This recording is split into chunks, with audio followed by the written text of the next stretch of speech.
We're going to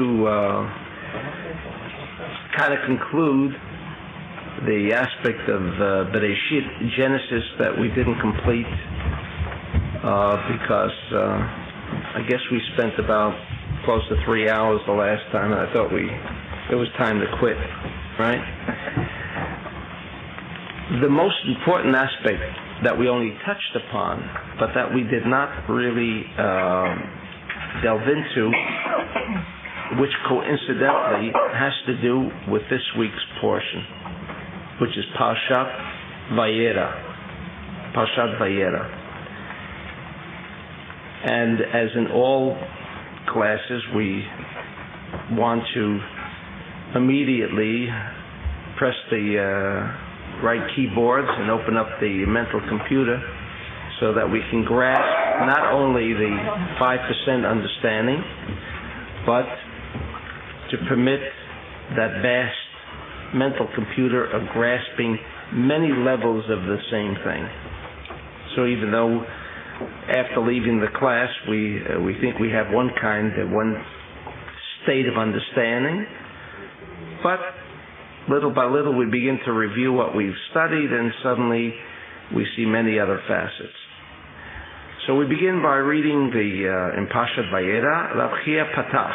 And for those of you who do not understand the importance of reading the Hebrew, when the book comes out you'll understand it more fully, but nevertheless the power of the alphabet is that power that was once lost and is now, hopefully in the age of Aquarius, going again to be restored.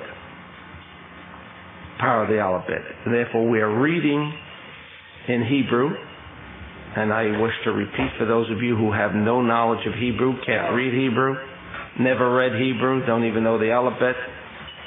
You know the aspect of scanning. If you ever walked into a supermarket, in the most modern supermarkets, you can see the way that register can pick up your goods just by that little box going across a scanner, and everything is registered instantaneously.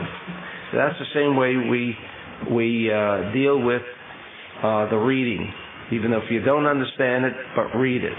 Is Abchia Patach Hanisnim Nira Ba'aretz Eit Hazamir Higia V'Kol Hator Nishma B'Atzenu.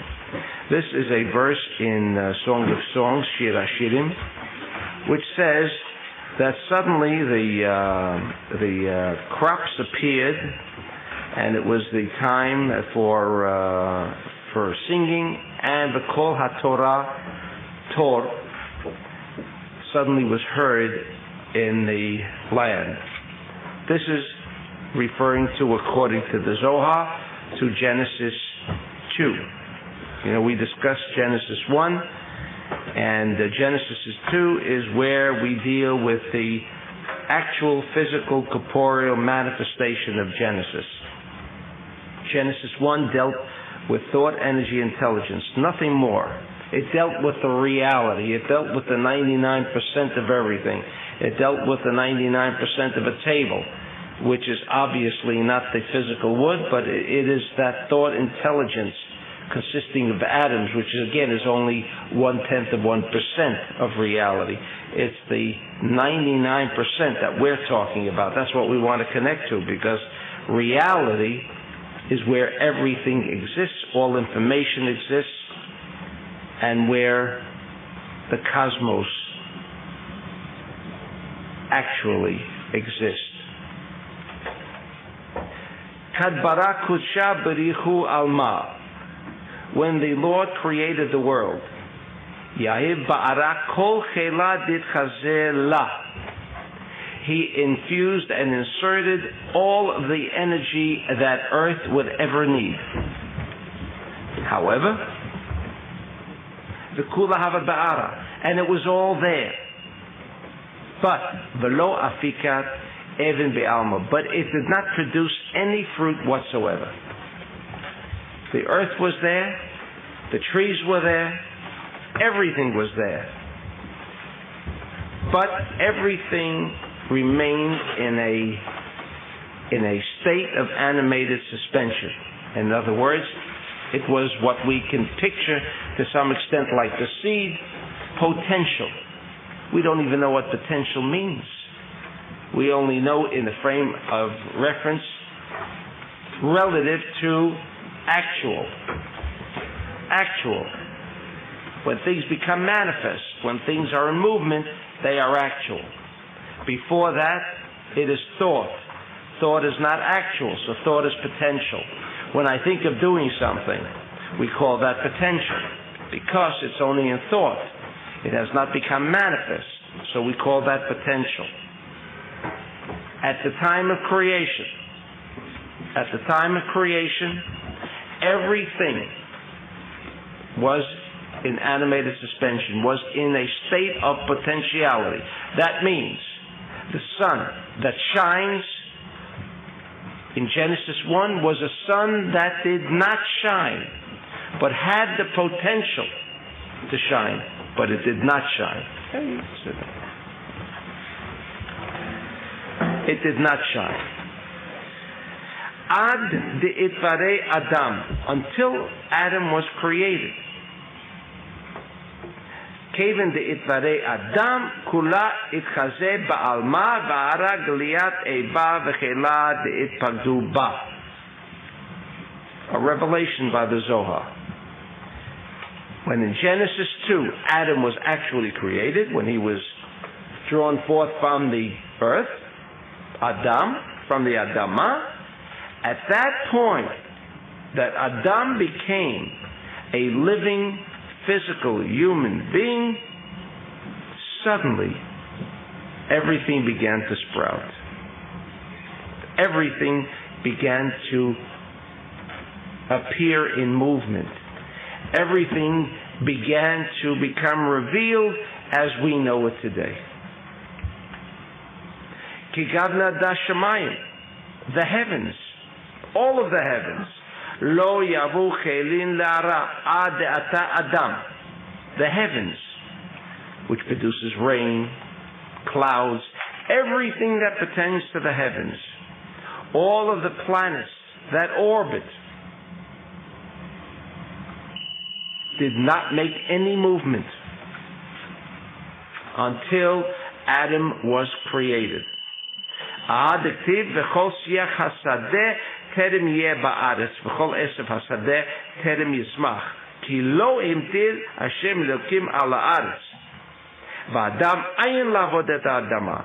The reason, states the Zohar, the reason why there was no movement, the reason that the heavens could not act in furnishing rain and other aspects that come from the heavens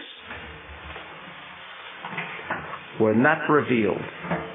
They were not revealed because Adam Ayin, because Adam was not there. V'lo yitzvara. V'kula itakeh beginei. And all remained withheld in this potential state. And the moment that Adam came to the scene, B'yavu ba, everything became revealed and everything became manifest. So the first lesson we learned from this Zohar was that in Genesis 2, in Bereshit Bet, because Adam appeared, Adam, and only Adam, created the condition that everything would then become manifest. And therefore, continues and concludes the Zohar, that man controls the cosmos, man controls every animated and inanimated object in this universe. That means we should be able to bend spoons, we should be able to stop the sun, although we have read in Joshua, he stopped the sun, stopped the movement of the moon. Things like that has happened. Moses stopped the river, the Red Sea, from flowing. You can say it was fable, it was myth. Or you can say that man has that capacity, according to the Zohar. That means not only Joshua, not only Joshua, but every person has that potential to create an action. But the first thing we're all going to raise, but I try to do things with my mind, and somehow it doesn't work out. Even if I'm in business, I can really thoroughly plan out a business, and even then it can fail. And that's all on a physical level. And now the Zohar is trying to convince us that those aspects, those objects that I don't even really have the kind of capsules that can bring me to the sun, to control the sun, come in contact with the sun. No, goods in a factory, at least I can feel and I can touch it. So to some extent I can control it. But now you're telling me I can atom control the universe, and we all come from Adam.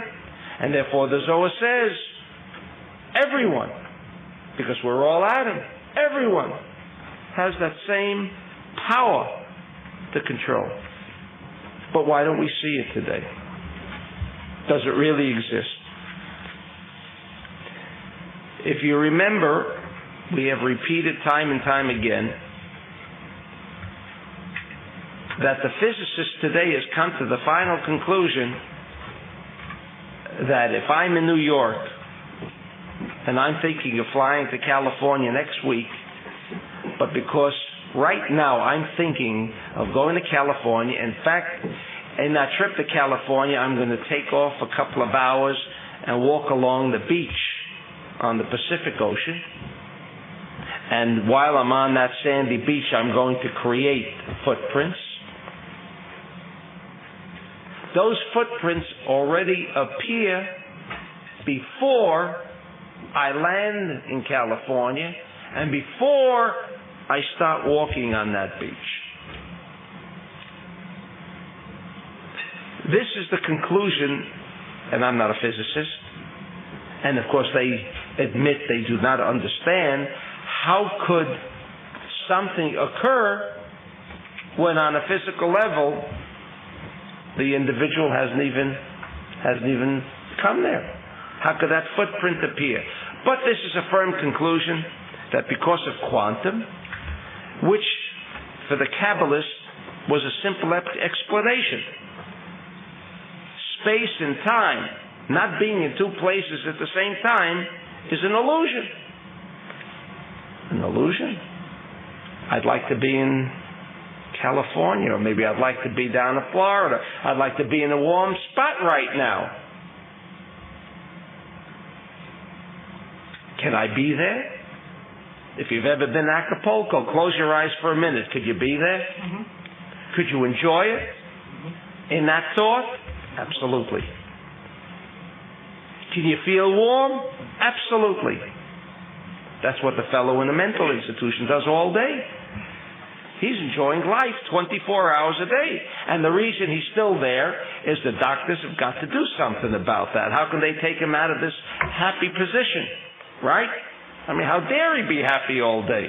You know, for those of you who never heard the story that will appear soon in another book, you know, about the doctor telling his patient who's in a mental institution, I'm going down to Acapulco.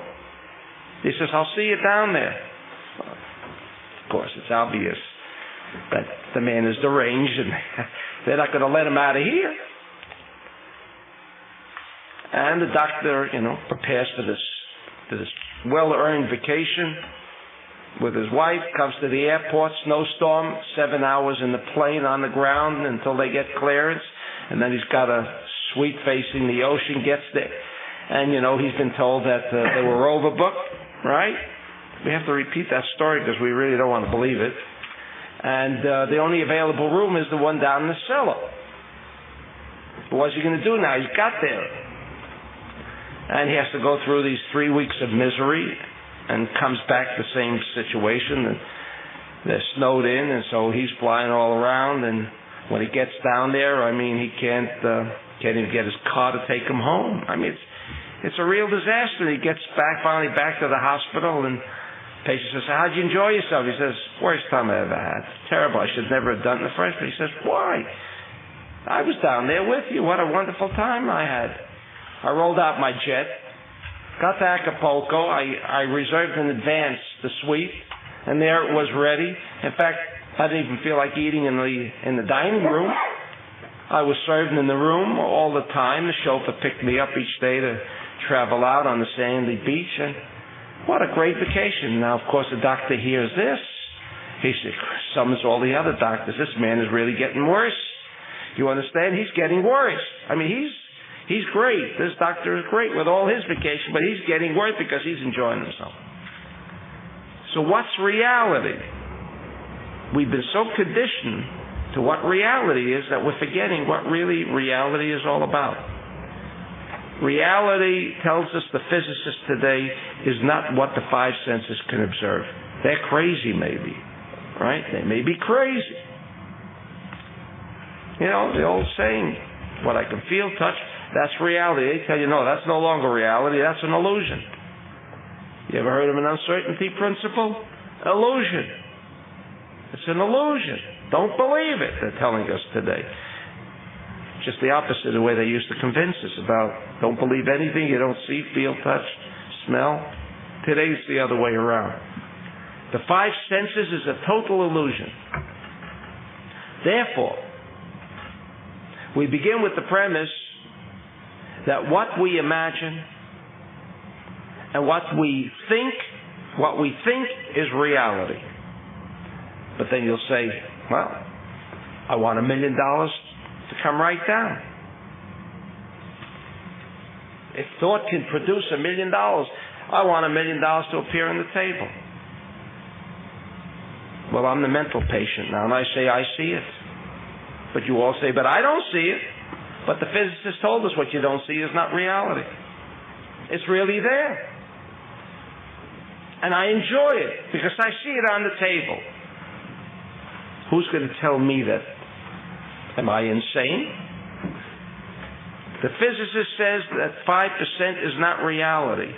95%, that potential that we're told we should achieve, is reality. So the answer is, according to the Zohar, that man was created with the total control of every situation in his life. But there could be two problems. First of all, I have to believe that it could be so, right? And if the doctors tell you, like we discussed in the morning, the only thing I can promise you is temporary relief, that means I have to exclude that there can ever be relief, because he's already said temporary relief. So there can't be relief.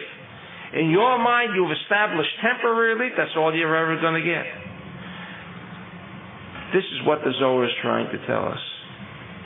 That we are in control, and when you seek totality, that's what you get.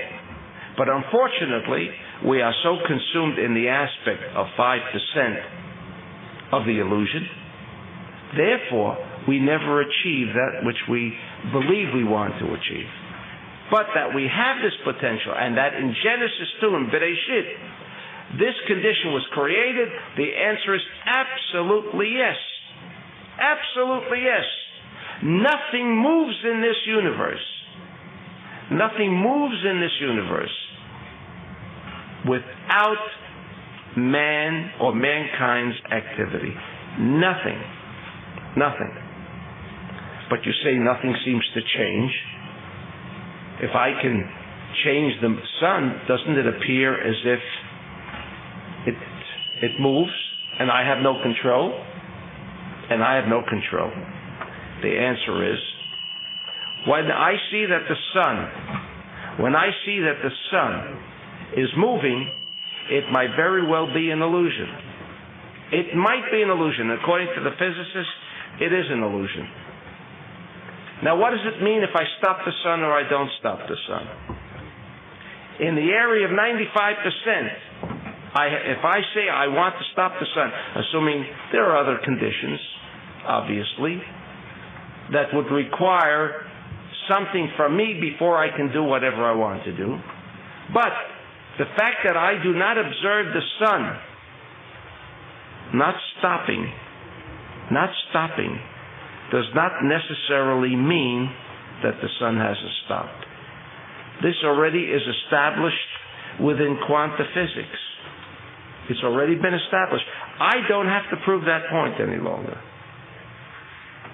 If I am an individual that can connect with the sun, I can stop the sun. Now, why did Joshua want to stop the sun? Couldn't he have defeated the enemy without the sun? I mean, what would happen if it became nightfall? What would have happened if it became nightfall? I mean, the man can create such a miracle and stop the sun, but you understand he couldn't defeat the enemy. I mean, is this logical? Does it sound logical? Would you say that's logical? That he needed the daytime because then he could see how they can shoot. Because if it was nighttime, how could he get the enemy, right? But he can stop the sun. And we're told to believe this is what happened. It's totally illogical.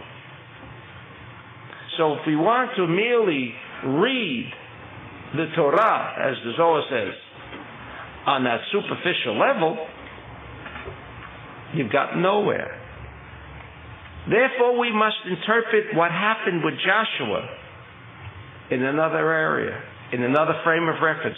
What did Joshua want? Joshua was tapping the energy of the sun. Joshua was tapping the energy of the sun. Why did he need the sun to be shining? Not that he could see the enemy. The enemy was a problem, that's true.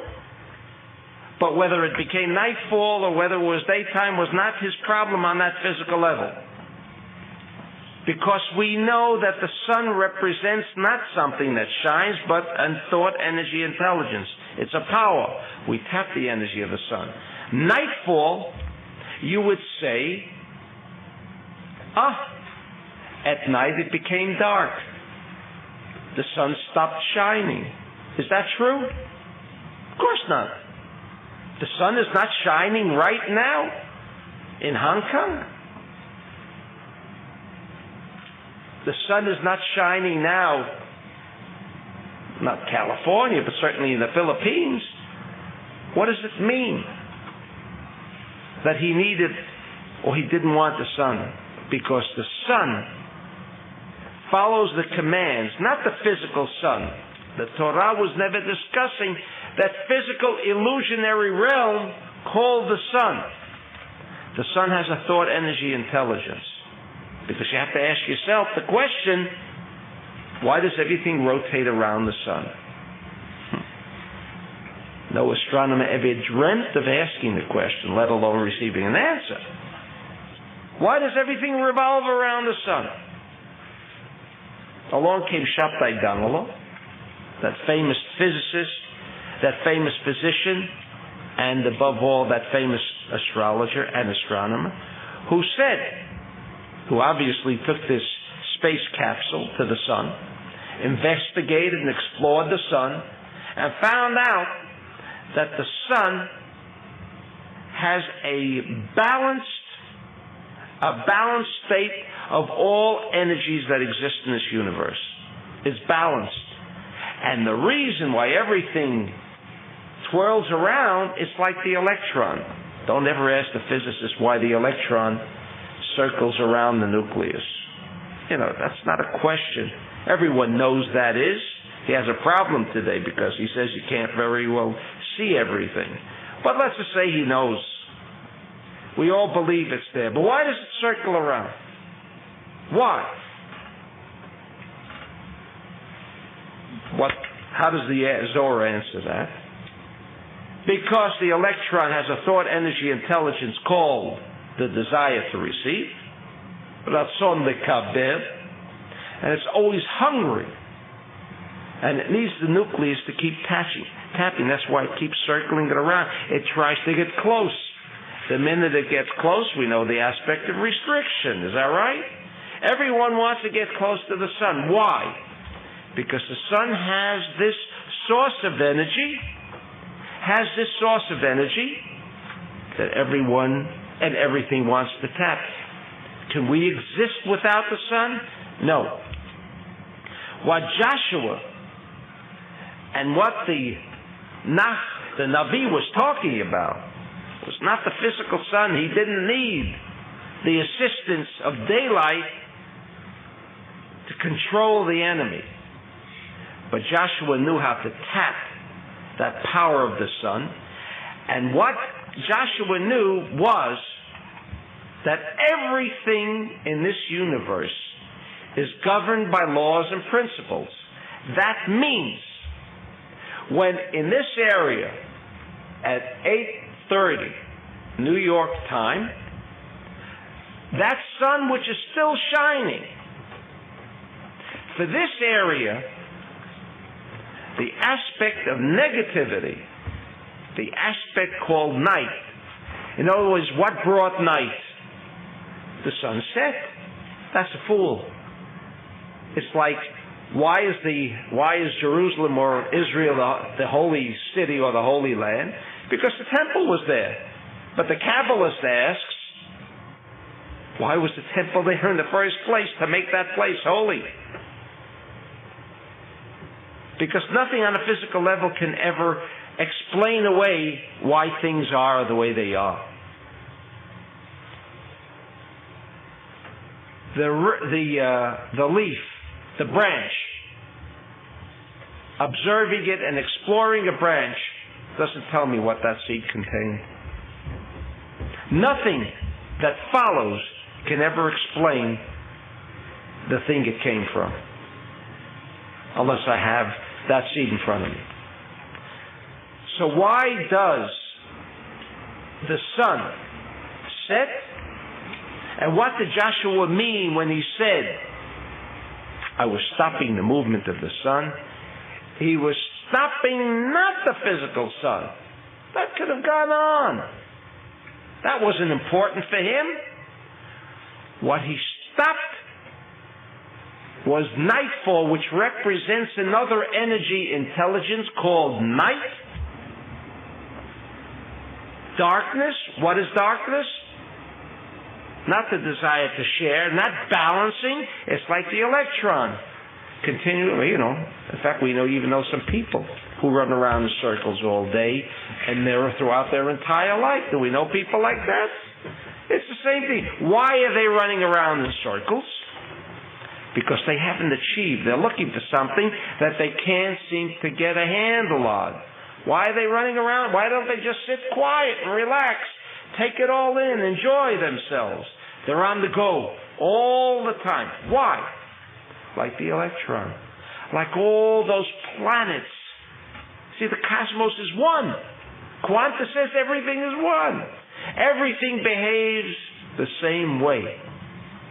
Because there's only three kinds of energy intelligences. There's the thought of sharing, which is the sun, that sharing concept, that balanced concept. And so when we give tzedakah, we're not giving tzedakah to be good people. It was never the intent. It is to activate, to press that key on a computer board, to set up your hard disk so you can program into what? The information. What's information? Energies. To tap into that sun that is balanced energy so I can take that energy and defeat the enemy. Whether the sun kept moving or not was unimportant, but he knew the laws and principles of the universe, that if darkness set in, it was only an indication that the sun in this frame of reference could not operate. Ran back into its animated suspension frame of reference. It was not supposed to function. Now the sun does not function. The sun is here. But its energy is not felt, and because its energy is not felt, darkness can come in. But that doesn't mean the sun, the physical sun, is here or it's not here. Therefore,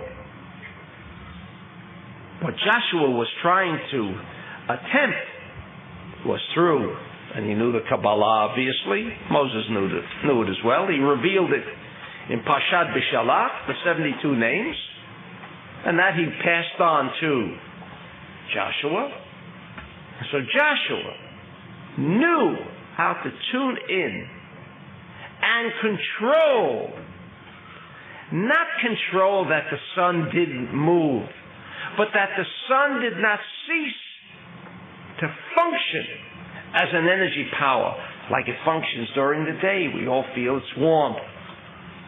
Trees can't grow. Nothing can move without the sun.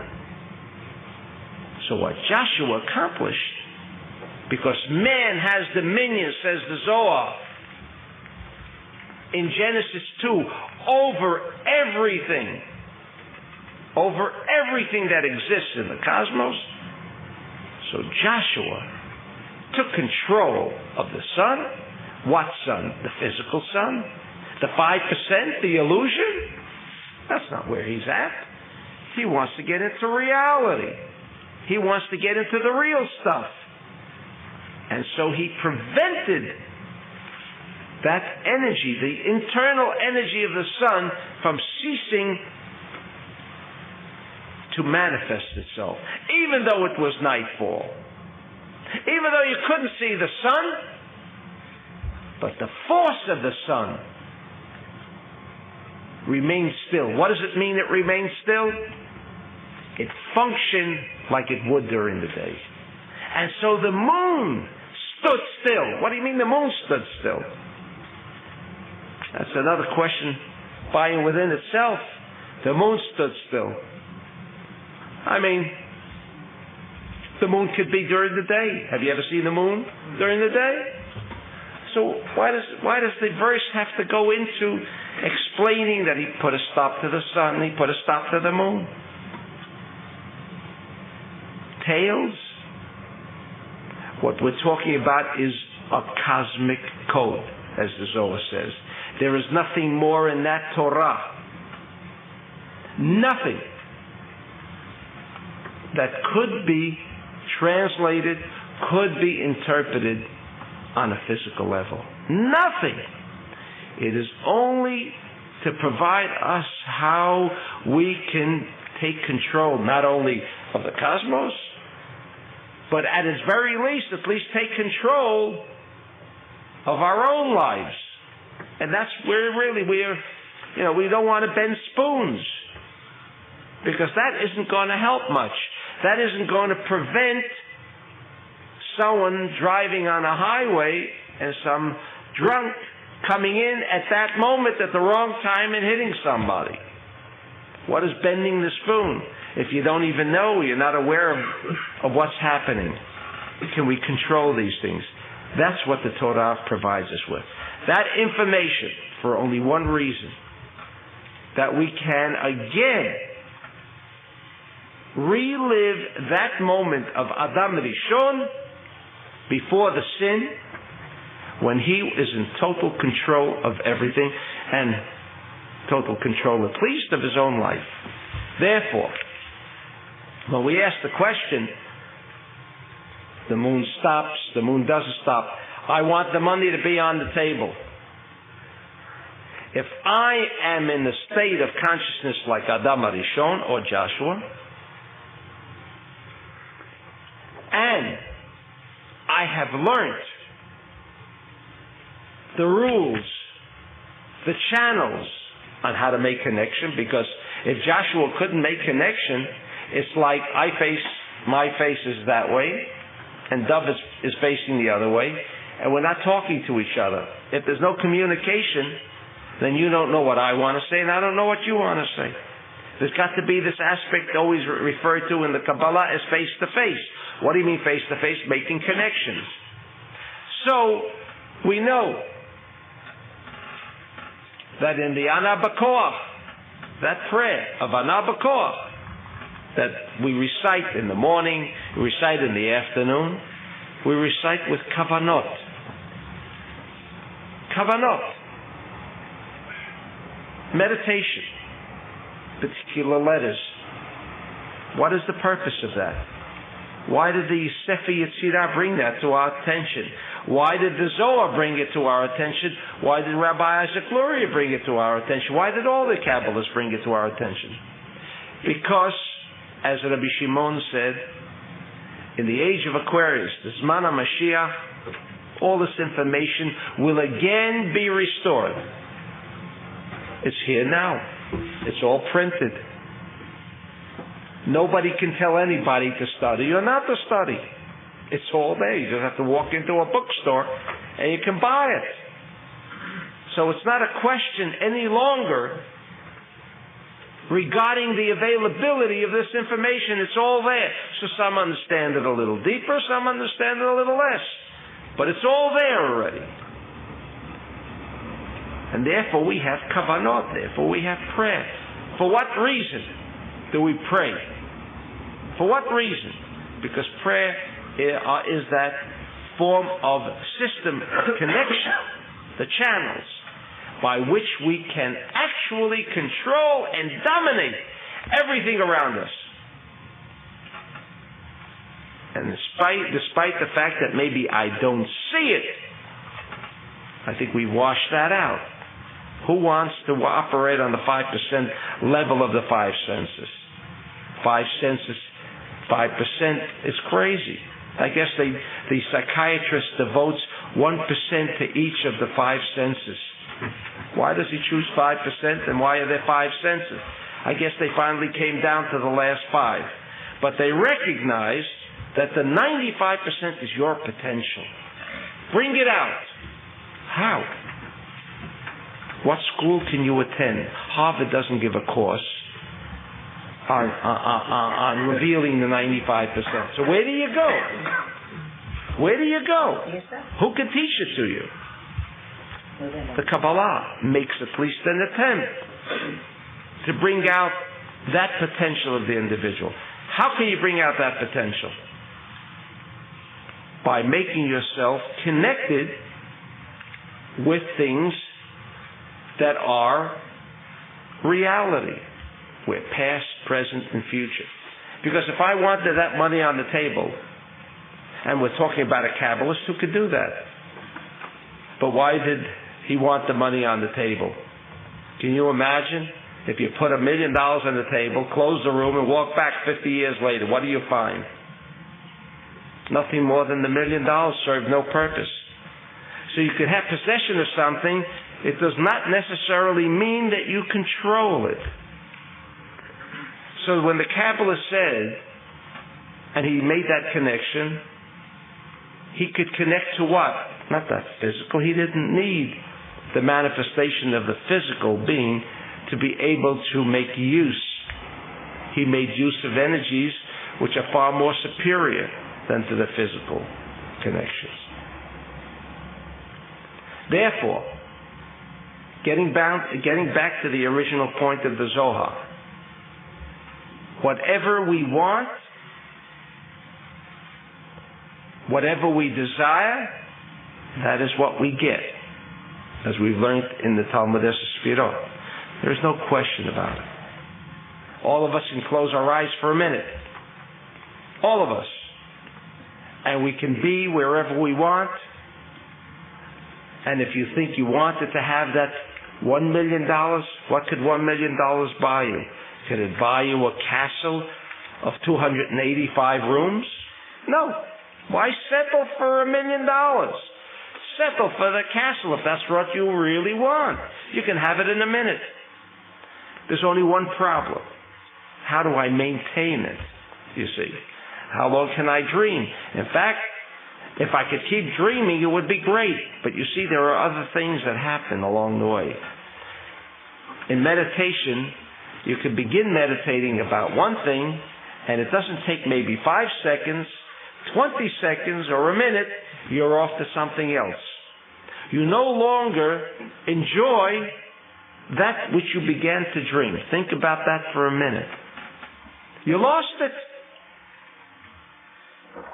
You lost it.